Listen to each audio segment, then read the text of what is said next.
Recording and starting.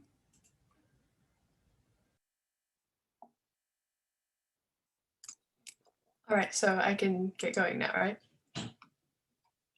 Okay, so what's up, guys? Welcome. Thank you for joining us today. So before we start this webinar, I just really wanted to quickly go over the week in overview. First, I want to thank all the clubs that have hosted and the students that have participated in the club activities throughout this week. Tomorrow, we still have another day full of events. Tomorrow we have Film Club who are bringing a guest speaker, and Singing for Smiles who's performing on Facebook Live. So make sure you check that all out along with the rest of the activities. And also at 2 p.m. Healthy Living and the Healthy Living Club is holding their wellness kit pickup, and the Girl Up Club is also doing a drive at the parking lot. So if you have any blankets, towels, masks, wipes, and other PPE supplies, make sure to come by and drop them off. And also, before we start, I also wanted to mention our teachers, Ms. Nakamatsu, Mr. Davey, and Mr. Torrens, and our students, Josephine, Samika, and Wilson, who have spoken about their personal experiences of reaching out for help. So they've all shared their incredible stories. So I highly, highly recommend you go and check that out. You can find that video on Instagram at SHSASB, as well as the school Facebook page. And we also have it posted on SHS TV on YouTube. But today we're here with Dean, who many of you juniors and seniors might remember from Breaking Down the Walls a few years back. And essentially what we want to do today is delve deeper into this theme of reaching out for help and that idea and using that as a vehicle to achieve success in many respects. And Sean, who has been spearheading Speak Up for Change this week, will elaborate more on that in a bit. And also at the end of this webinar, we will be doing a giveaway. So we are giving away 5 $25 Amazon gift cards just for you to, all you have to do is participate. So just ask a question and comment, whatever you want to do, interact, and you're in the giveaway. It's basically like free money. But yeah, now I'm going to hand it over to Sean, who's going to talk a little bit more about what we're going to do tonight. All right, thank you.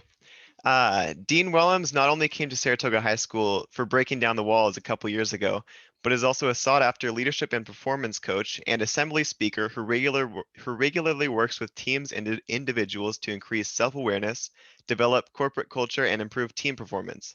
Earlier this week, Dean spoke to some of our parents about encouraging students to reach out and help, and today is joining us with Reach Out, Why, and How. We are fortunate to have him lead our discussion today on why asking for help is so important and how to approach it, as it is so often a complicated and daunting task. I'll now turn the time over to you, Dean. Awesome, Sean. Thank you. And thanks all of you guys. So about 3 years ago, my daughter, when she was in the first grade, one of my special things is, of course, I travel quite a bit, not during the last 10 months, but normally travel quite a bit, and got to be home, and it was a Friday, and we picked her up from school. And I still remember the day because we went in, and usually when she comes out, she's kind of bouncing around and pretty excited. And I noticed when she came out, she wasn't saying a whole lot. And so we got out, we got into the car, and she still wasn't saying a whole lot. And we were driving all the way home, and we got to a stop sign. And finally, I remember my wife, actually turned around and said to her, she said, "Honey," she said, is everything okay?" And my daughter I'm watching her in the rearview mirror. I can kind of see her little face back there, and she's not saying anything. And my wife started to get pretty protective, and she asked her again, she said, "Honey, is everything okay?"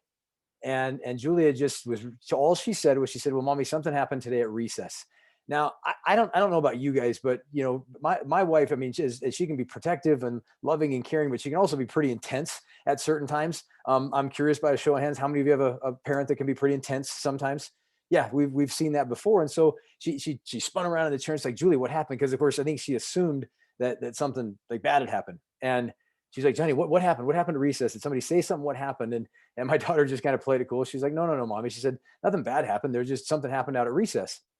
And my wife said, "Well, what happened?" Of course, now I'm very interested too. I'm watching her in the mirror. I'm like, kind of, what happened? And she said, "Well, when I was out at recess, when I went out to go play with my friends, I noticed that Jaden was sitting on the buddy bench." And of course now she's got my attention. I'm like, when I turned around, I said, "Well, honey, what's the buddy bench?" And she said, "Well, Daddy, it's this thing at our school that you go sit on if you need a buddy." And I thought, wow, that's kind of a cool thing, because how cool would that be to just have a place to go sit down when we need a buddy? And so I said, "Well, honey, what happened next?" And she said, "Well, I went over to him and I asked him, I said, 'Well, Jaden, how come you're not playing with anybody?' And he said, 'Well, nobody invited me.'" And my daughter said, she said, well, what do you want to go do? And he said, I really want to go play soccer. And she said, well, I'll take you over there. I know some of those kids. And she said, Dad, it was crazy. She said, as soon as we started to get up and walk over there, the bell rang and we had to go back into class.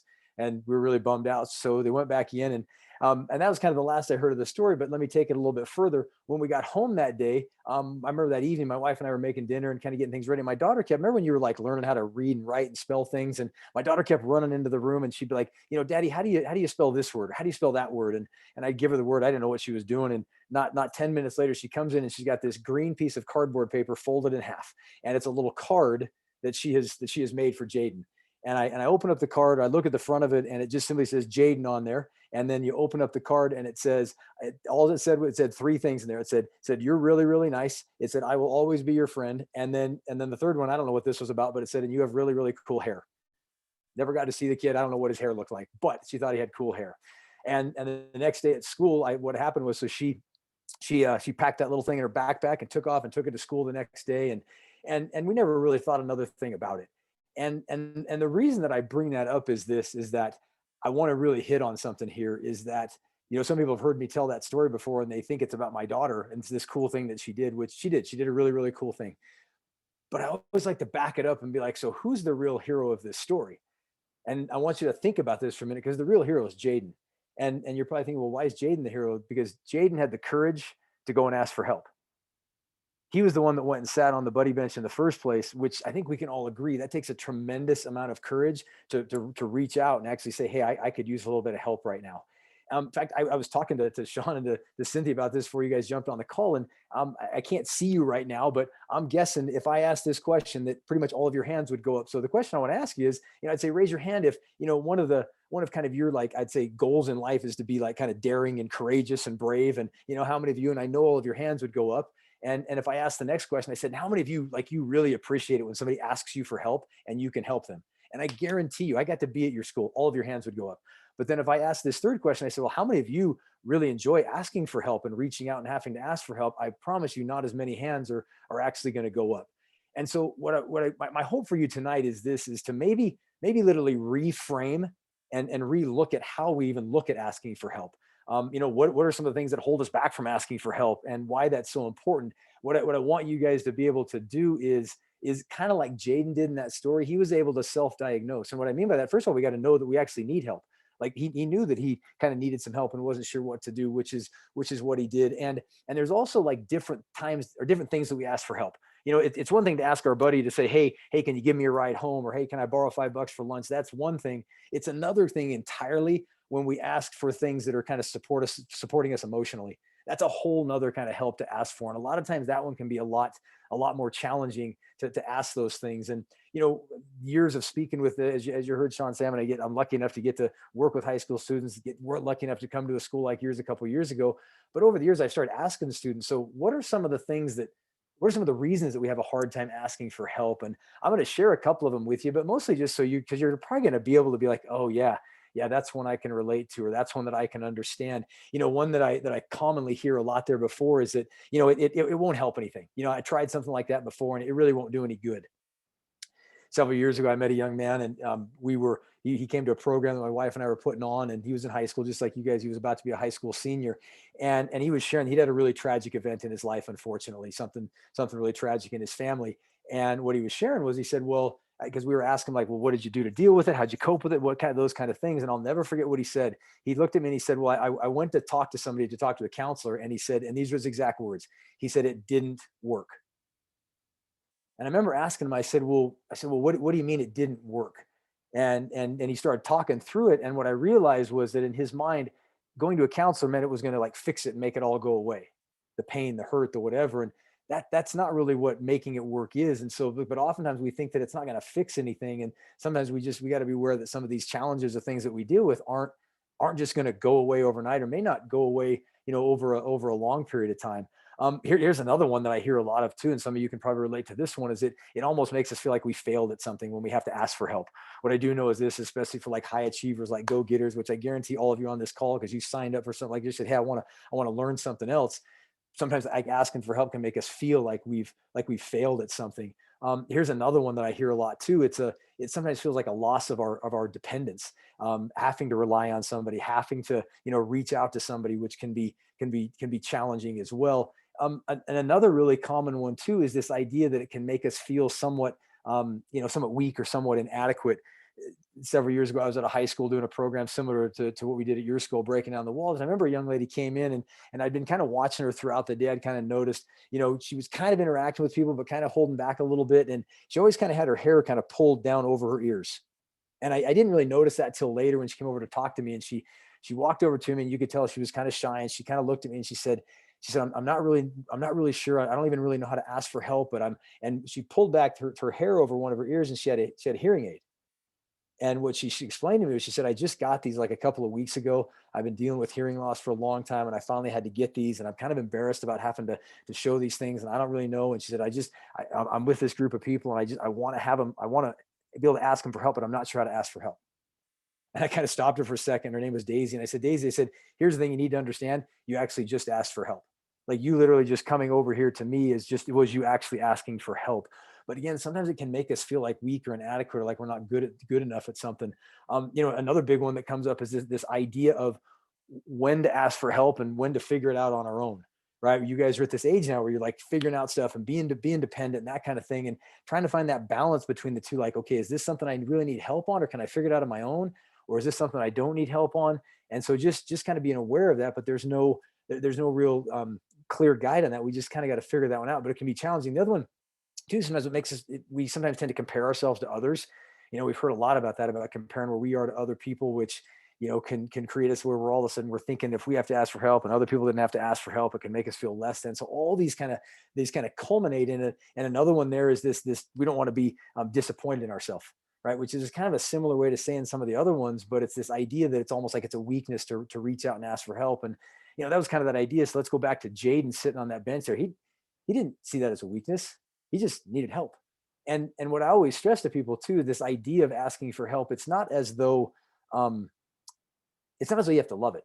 I certainly don't want you to get that impression that this guy came on and talked. He said, oh, you got to enjoy it. It's the best thing ever, whatever.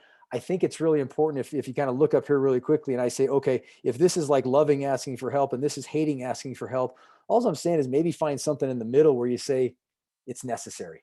I don't necessarily love it, but I certainly don't need to hate it anymore. But I just want to find it as kind of necessary there, and kind of finding it somewhere in the middle there. And the other one that I'll give to you too is this idea of, we don't want to be a burden on others. Because I guarantee if I ask you, maybe one of the reasons that holds you back from asking for help, I hear this one a lot too, that, well, I don't want to bring other down. I don't want to get in the way. I don't want to think they're, I don't want to, get in their way or, be a burden on them. That can be a pretty strong one. I shared this, if any of your parents were on the call the other night, a really good buddy of mine and I, like 6 or 7 years ago, we both moved within about a 6 or 8 month period. He moved, changed houses. I moved to a different house, and neither one of us asked for help.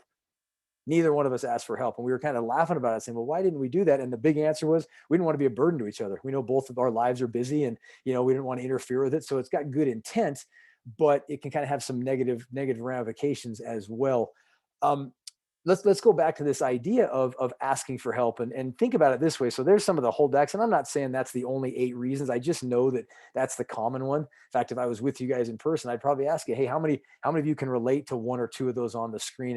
And I'd almost guarantee that pretty much all your hands would go up to 1 or 2 of those on the screen. That you're like, yes, I can relate to that. Whether it was, that sense of failure, loss of dependence, feeling weak, not measuring up, thinking that it's not going to work, not knowing who to ask. All these other things that get going on in there. And you think about all the common stresses just of being in high school these days, from peer pressure to grades to relationship stress to, things going on outside of school, things going on at school, and all these things that can cause us sometimes just needing somebody to talk to. I'll give you another thought too on this. Sometimes when we ask for help, it's really good to be clear what we actually want. Because how many of you have ever gone and you literally reached out and talked to somebody and maybe shared with them, and really you just needed somebody to listen to you, and what you ended up getting was a bunch of advice. Right. Mostly you've probably had that experience before. And so sometimes for you guys is just recognizing like what you actually need. And I use the terms, do you need a coach or do you need a cheerleader? And by that, what I mean is a cheerleader means somebody just to listen and just somebody just to like say, hey, you can do this, or be supportive. Whereas maybe a coach is like somebody who gives you advice and other things to think of. So, for you guys, it's kind of getting really clear on when we do reach out and ask, like, what are we actually looking for?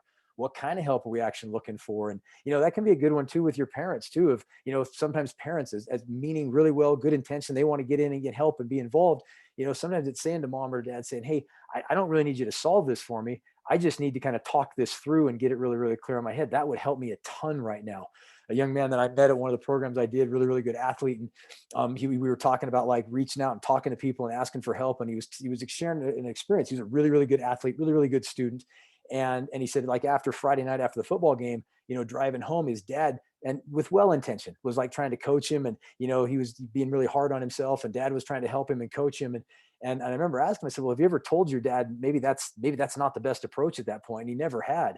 And I'll never forget this, man. I said, well, maybe give that a shot, just check in with dad and say, hey, dad, I really appreciate it. Can you just maybe just listen instead of giving me advice after a game? And I'll never forget this. I got a text from him the week later on a Saturday. And he said, man, I had the conversation with my dad. And I said, how'd it go? And he said it went really, really well. He said, my dad was really, really open to it, but he said, it made me feel really good to kind of get out of my comfort zone and, share that with my dad, and for him to be open like that. So, this idea of a coach or of a cheerleader, a couple other things too, just for you to think about is, what are some of the specific benefits of actually reaching out and maybe asking for help?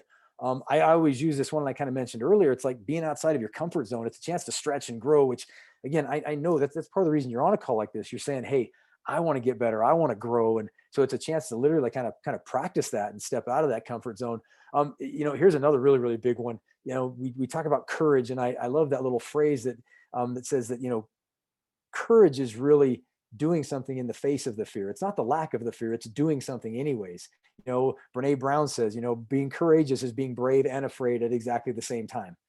Right. And think about that. Those are two really different things. But again, to be brave and afraid at exactly the same time. So it's a chance to practice that. It's also a chance to practice, potentially rejecting me. You might reach out to somebody to help, and they're not sure what to do, or they say they can't help you or whatever. And, just being able to deal with that and move on. So it's a chance to practice that too. And then, the last one, and this is a really key one too, is this idea that it is, there's been so much talk lately about gratitude, being appreciative of people. And, so many people during the last 10 months, I mean, I get to work with them like, hey, what's been a win for you during this COVID time? And as sucky it is to be on Zoom calls all the time and not be around family, what's something you appreciate? And I hear lots of like checking in with people and letting them know how appreciative we are, and really, really powerful stuff. I mean, gratitude's an incredibly powerful emotion. Certain psychologists believe might be the most powerful of emotions.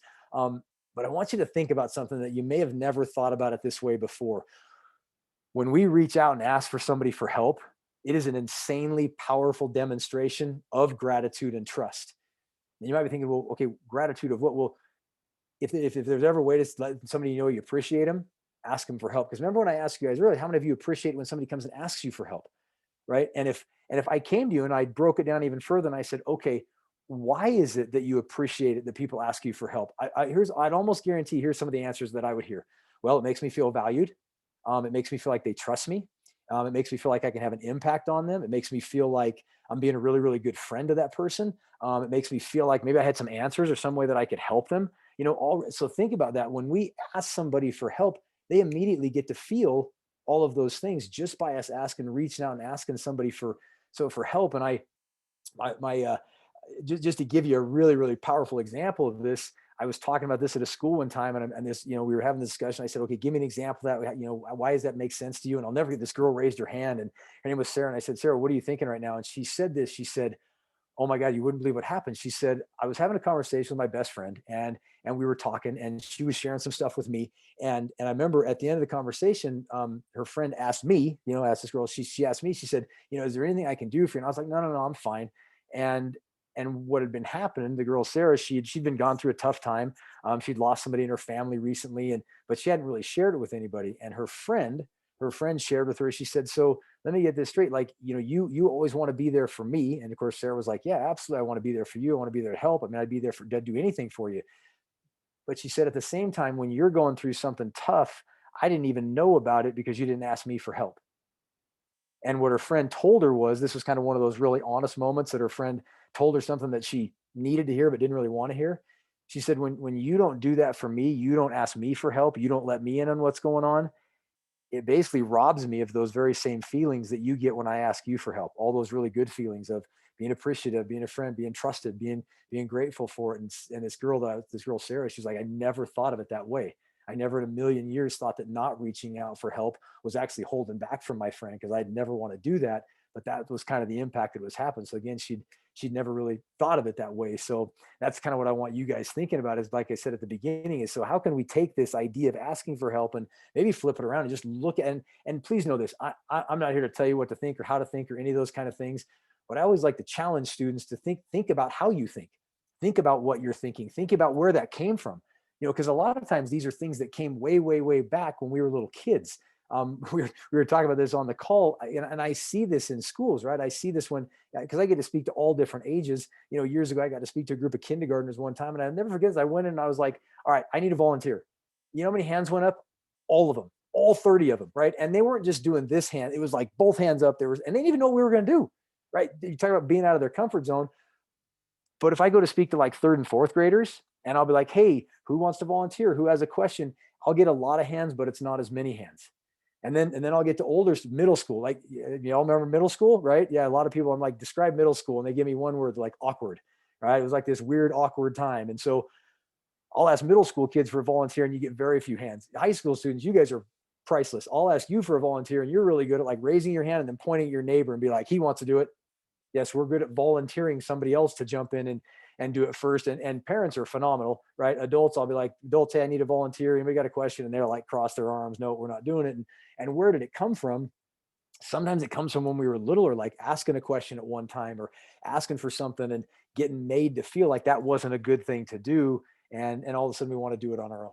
And so it's just kind of good to be aware of, sometimes where that kind of stuff can come from. Here's a couple things as we start to kind of close this thing out that I'll get you thinking about is number one, this idea of asking for help, and what are some things to think about. And this is certainly not everything in there, but maybe one of these will kind of give you a thing. Oh, okay, that would be a good thing to think about. One thing that I always say in asking for help, it's really good sometimes to consider an adult. And here's the deal. I know you guys have your friends and your other people that you talk to. Sometimes it's really, really good just to have an adult's perspective. And this is the exact same thing I told your parents the other night. Please don't understand this. It's not that we as adults are smarter or more talented or any of that. Sometimes it's just a life experience thing. And sometimes, something that you might be asking about and, maybe want an idea or perspective on or whatever like that. Sometimes it's really, really good just to get an adult's perspective. And Sean mentioned this earlier before you guys got on the call, and he'll probably cover it again, but I don't think it's one of the things we can say enough. You guys have a tremendous amount of resources on your campus.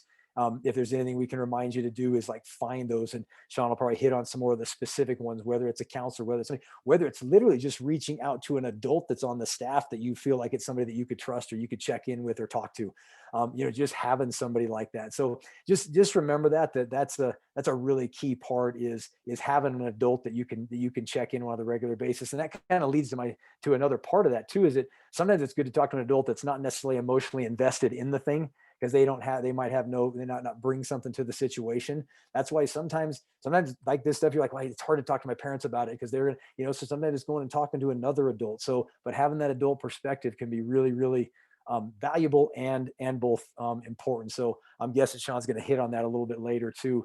Because like I said, you guys have so many good resources. So my challenge for you is make sure you use them. The second one that I want you to think about too is literally see asking for help as a superpower. Because the moment we flip that over and, you go back to Jaden sitting on that bench, I mean, that's why I said to you, that's why he's the hero of that story.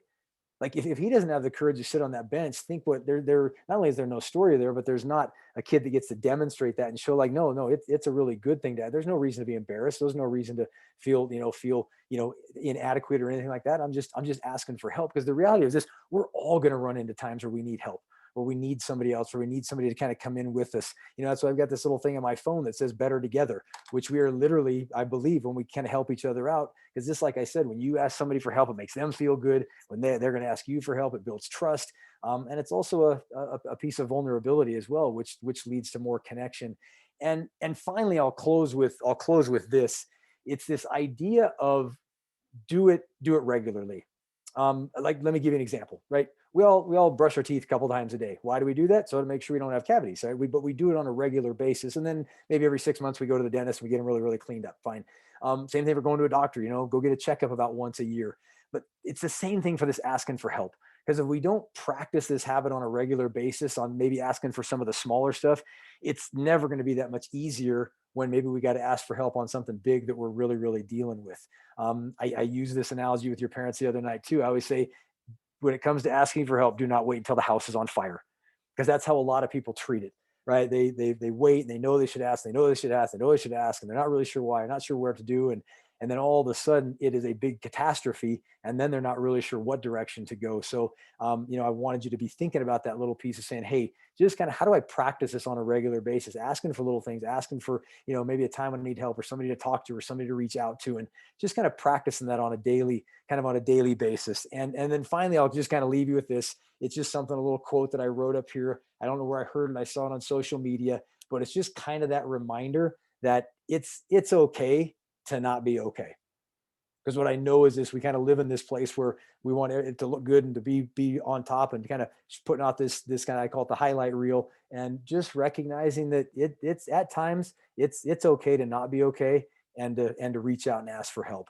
With that, we certainly hope that you've got some questions, because Cynthia's got tremendous prizes for people that have questions. So we want to get some good questions, not only for that, but also to get some more specifics. I can put so much together on a talk on asking for help and different ideas there. But now my hope is, you're kind of processing, you're sitting going, okay, all right, Dean, so you said these things about why asking for help. And so why is it important for me to diagnose it? Because I want you, to be able to know where that comes from. Or, do you have any other ideas about tips for asking for help? Or, I did this one time and this didn't work out. Do you have any idea why? Or, another idea, because sometimes there's other ways. So like I said, that's the cool part about the specific question. So I think I'm giving it back to Cynthia and to Sean to just kind of run through and say, hey, do we have some questions from our esteemed audience? Yeah, thank you. Thank you so much. We do have a few questions, which is great. Okay. Yeah, first one is, how do you help someone or approach someone who doesn't want or is afraid to get help? Yeah. So I don't know if this is a friend thinking about another friend in there. Here's a couple approaches that I've shared with students before. Sometimes it's a matter of figuring out like who the person might listen to or who they might be able to talk to. So it's kind of, kind of stepping back from the situation and saying, okay, what's really going on here? Is there somebody else that they might be able to listen to? Because I know we all have people in our life that we do, we might listen to that person and not to that person. So that'd be one thing that I would think about. The other thing that I would think about too is, and I love that question, is maybe going back to, can the person that's not asking for the help or doesn't want the help, is there a way to kind of figure out what that's really about? When I said that at the beginning about being kind of a scientist around being able to diagnose and self-diagnose like what the issue is, and really stepping back, because like I said, it's usually not the asking for help. It's usually one of those other reasons. We say we don't want to ask for help, but the real reason is it's not going to work. I'm going to feel dumb asking. Can I really trust people? I mean, that is such a big one right now with people in general, but especially with the high school students I get to work with, because I'll ask them, it's like, how many of you trust is a really, really big deal? And again, it's one of those like 99% of the hands go up, and then I ask them, well, how many of you have ever had your trust broken? And 99% of the hands go up. And then, maybe Sean too, for whoever asked that question, another thing that it got me thinking of is that might be part of it. Like maybe they reached out for help in the past, or maybe they, shared something or whatever, and the trust somehow got broken.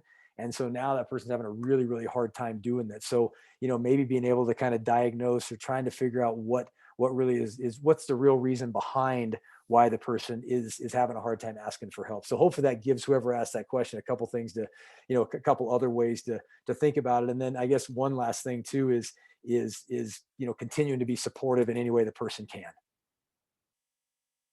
Yeah, thank you so much. And then another question we have here is, what tips do you have on asking for help in an online setting? Yeah. So I think a couple tips would be, number one is, who's the people that you're asking, who's the people that you're actually getting the information from would be a really big one for me. Because with an online setting, if you don't really know where it's coming from, the intent or the advice or any of that kind of stuff, I would say be cautious of that, and just be aware of, who the person is that's actually giving you the advice. And then the second one too is figuring out ways to get really clear on what you want help on. Kind of going back to the coach, that you're looking for advice, you're looking for somebody just to share something with, which kind of leads to if you're looking for advice on something, it's always good to get advice from somebody who's maybe been there already, who's been through something like that. For instance, if you're going through something tough, losing somebody, or struggling with self-confidence, or having a hard time trusting people or whatever, it's good to kind of chat with some people who've been through that kind of thing before, who've really got some experience to speak on that, and and what they did and how they processed through that, and give you some ideas. Yeah, thank you. Let's see. We have, what are some do's and don'ts when you're helping someone who's going through a rough time? Yeah, these are good. I love it. Yeah, just what we thought, Matt. I knew we'd get some good ones from your students. I love it. Do's and don'ts. So here's one do, is this kind of coach cheerleader concept. That's sometimes a really great one to ask somebody when, if somebody has reached out to you for help, is so, to say to them, well, what do you want right now? Are you looking for some advice? Are you looking for that? Or are you just looking for, for somebody to talk this through, because you kind of want to talk it through on your own? That would be, kind of a one thing. The second one I would say as a don't is be really careful of making any judgments or assumptions about maybe what the issue is about, or that kind of, that kind of a thing, which kind of goes back to that too, where I said, sometimes it's really good to talk to somebody who's not emotionally involved in the situation. Because when you talk to somebody who's emotionally involved, they're going to have their own perceptions of, or their own beliefs, or their own judgments potentially, that might get in the way of the advice. So that would be one that I would say is be cautious of that one as well. And then I think a third one that would be kind of a combo do and don't is, be cautious of getting in over your head. Meaning, if somebody's talking about something and you're not really sure what to do, it's perfectly okay to say that. I've had students tell me this before, and they're like, one of the things that pisses me off the most is, I'll send my friends, and here would be a don't do these conversations through text. You know what I mean? Like, yes, you can like get the call and the reach out. I'll never forget this. My wife and I, a few years ago, we get a text. It's 12 o'clock at night, and her phone says, she gets this text. It says, "I'm in a really bad place. I need help." But they want to have the conversation through text. And I'm like, oh, heck no, we're not doing this over text.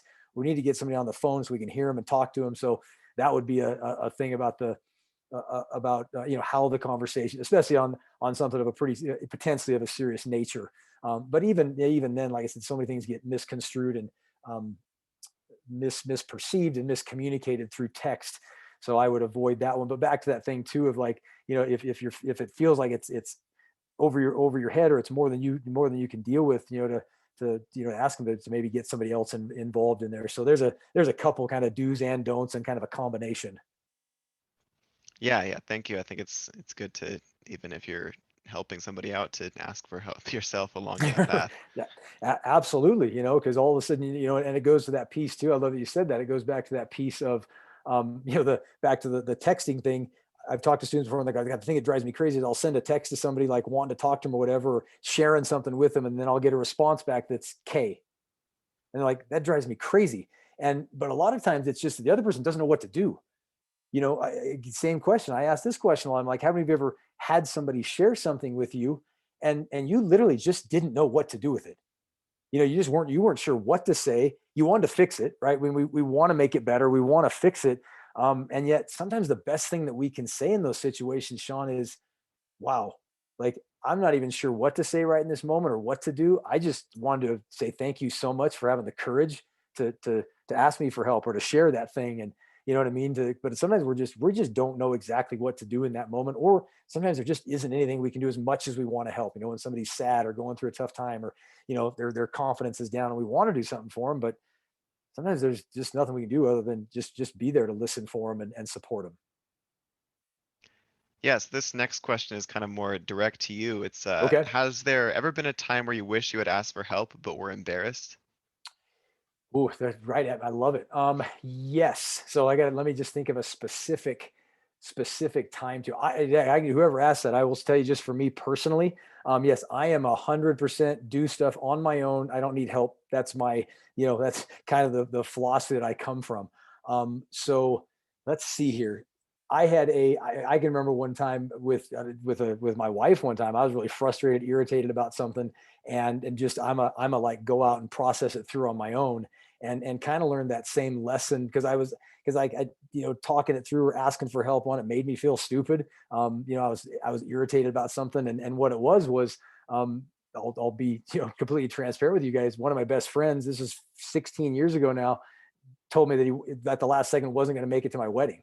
And I remember being really hurt, like my feelings were hurt by this. And I remember like but I wasn't talking about it, and I didn't want to ask anybody because it was embarrassing to tell anybody, because I was embarrassed that my friend wasn't coming, and I was embarrassed that my feelings were hurt, right? Because I was supposed to be tough, and like I wasn't supposed to get my feelings hurt. So even talking about that was embarrassing.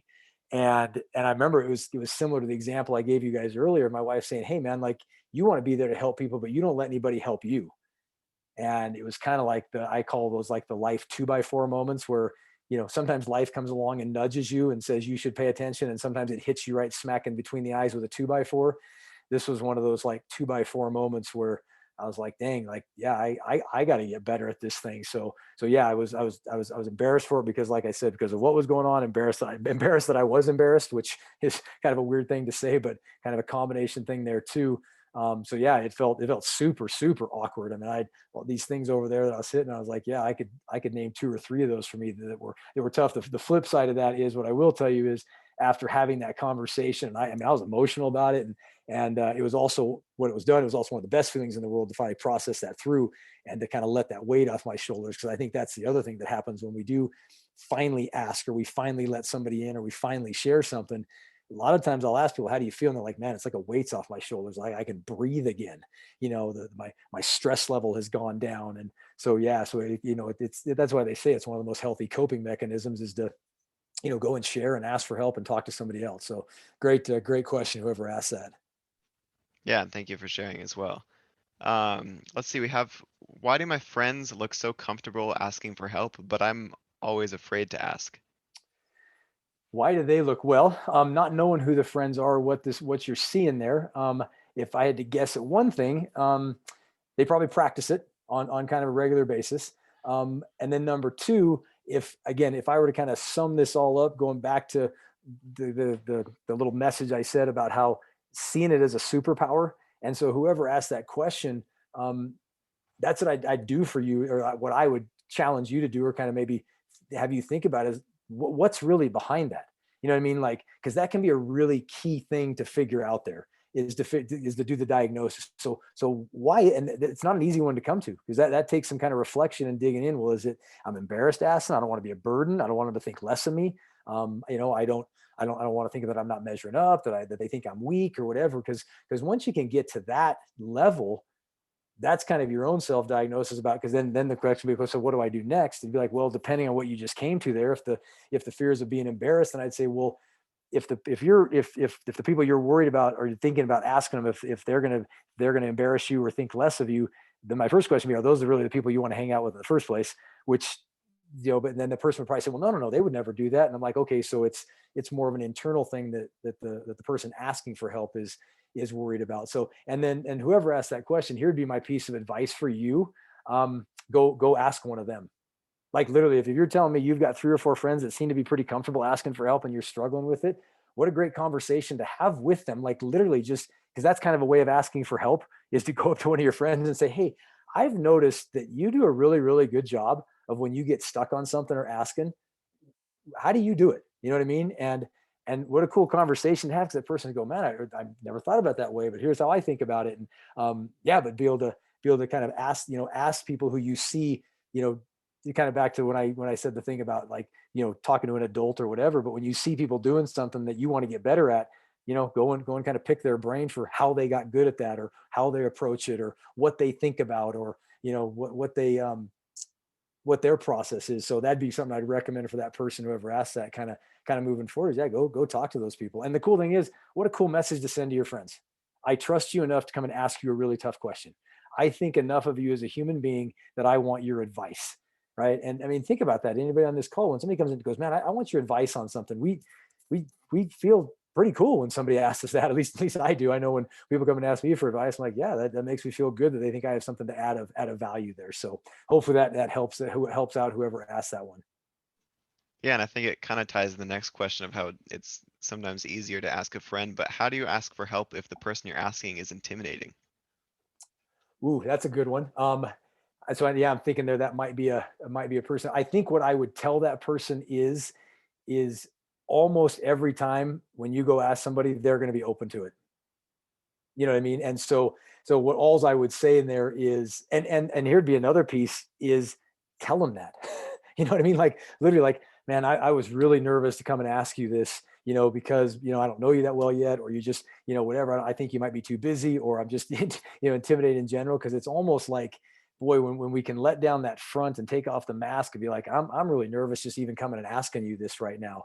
I mean, you talk about a cool, like, display of vulnerability and authenticity and, kind of just being really, really real with the situation.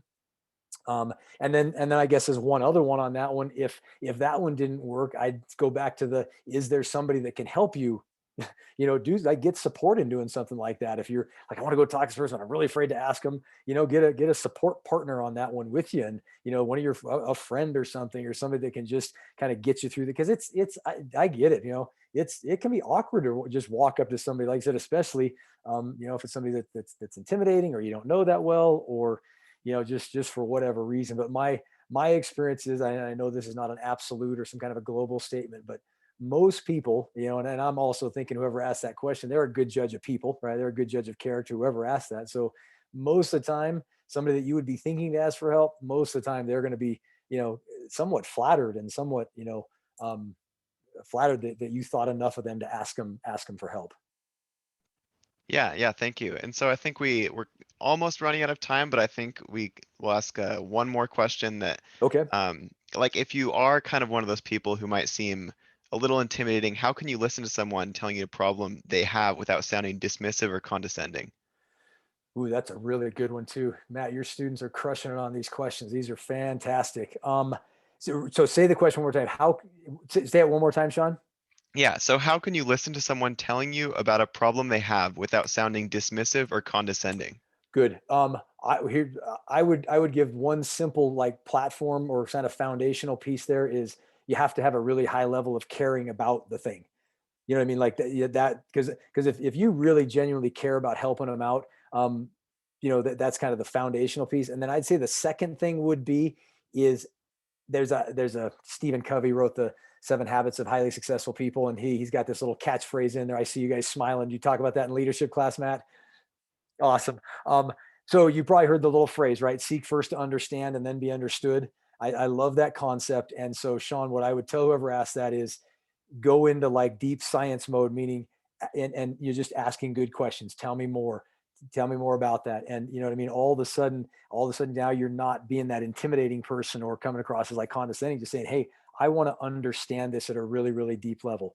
And so being able to kind of just process and tell me more about that. Can you give me some specifics and why do you feel that way? And, just kind of just asking some questions before giving, any kind of advice or anything like that. Or, and I love they use the word, you don't want to come across as dismissive either, which would be cautious of comparing problems. Because what I always tell students is, your tough is your tough. But we've gotten caught up in this like comparing, well, which can be beneficial at certain times, but at other times it can be really, kind of almost working a negative against us because we're going through something really tough. And then we hear something that our friend happened to them that's like, quote unquote, seems worse. So now all of a sudden we're like, well, I shouldn't feel this way.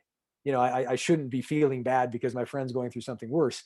And yet it's a natural human reaction to feel bad or whatever. So, so that's that thing of like where you don't want to come across as dismissive or starting to compare, what they're going through or anything like that. It's just for them, it's tough and it's really tough in the moment. And which goes back to that first part about, seek to understand like why is it so tough for them right now? Why are they struggling with this right now? And really becoming kind of that, like I said, that self-diagnosed, but now you're doing it for somebody else. I call it being an emotional scientist, like really get curious as opposed to an emotional judge, and assuming certain things, whatever. And, getting in and asking really, really good questions. Yeah, thank you so much. So I think we have time for one last one. Sweet. And let's see.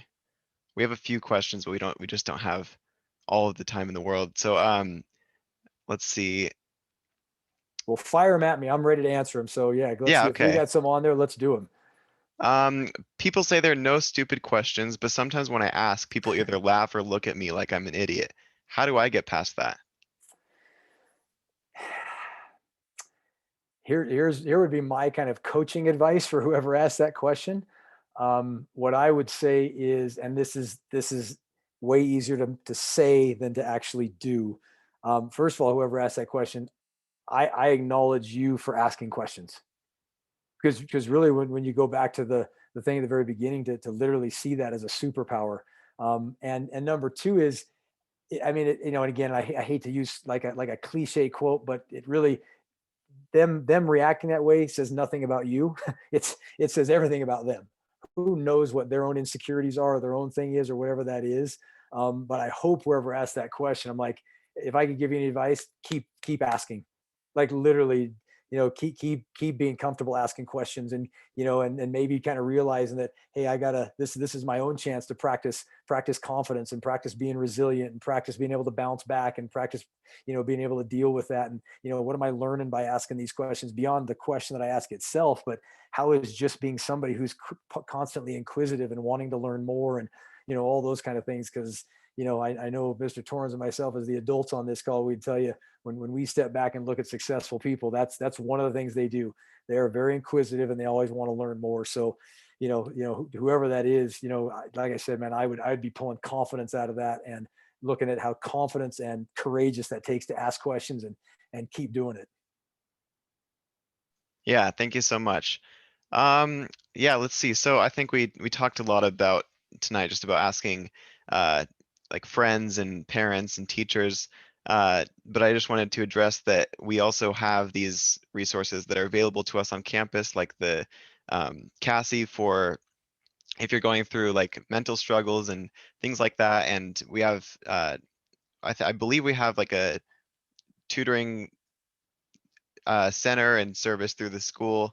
And so for academic, and then for everything else, like that's why we involve the clubs this week, is to, if we have things we need, like help with our cooking or even simple things like that, we have our clubs on campus to go to as well. And so thank you, Dean, for coming tonight. And thank you to everybody who asked questions. And for the drawing, anybody who asked an anonymous question, please email Mr. Torrens so that we can enter you in the drawing. So we won't be able to do that tonight, but thank you to everybody who asked questions. And do Cynthia or Mr. Torrens have anything else to wrap this up? Cynthia, go ahead. I just wanted to quickly say thank you to Dean as well as Mr. Bronsman for setting this up. I think this is a really great opportunity, especially having something like, I guess, stimulating during these times. But yeah, I just wanted to say thank you so much. And Mr. T, take it away. Thanks, Dean. Go Raiders. And we appreciate you. And we look forward to another visit from Saratoga High School. It would be my honor. It's certainly got a special place in my heart. So yeah, at some point we hope to get to see you guys in person, not just virtually again. Okay, well, thanks everybody for attending. You're welcome. You're free to stick around, but you're excused to go back to your Netflix. Yeah, that's great. Thank you, everybody, for coming. Absolutely. You guys did. I've been looking at the stuff you guys did for your week, and yeah, you guys did a phenomenal job. I was looking at the videos and just the information you've been putting out to people, and yeah, I just wanted to, from an outsider's perspective, wanted to commend you. I could tell the effort that went into it. I could tell the care that went into it, and I could tell that it matters to you guys at a really high level, which is cool. So we have 4 students. Sean and Catherine are 2 of those 4. The other 2 are Isha and Tyler, and they make up our outreach commission. And they've really planned this whole week and edited videos and made announcements and things. Yeah, well, no, like I said, you guys did a phenomenal job of putting some more resources in front of the students on your campus. for them to use. Well, thanks, Yeah. Dean. Yeah, thank you. And for anybody else that's in the attendees list, again, like Cynthia said at the beginning, I really recommend checking out the student and teacher experiences video. That's one that like it makes a difference when you see the people around us who have had their own experiences asking for help. So I recommend that as well. Awesome. Well, you guys have a good rest of your Thursday night. Yeah, Thanks, thank Dean. you. You too. We'll see you, Dean. All right, buddy. Talk to you guys later. Thank you.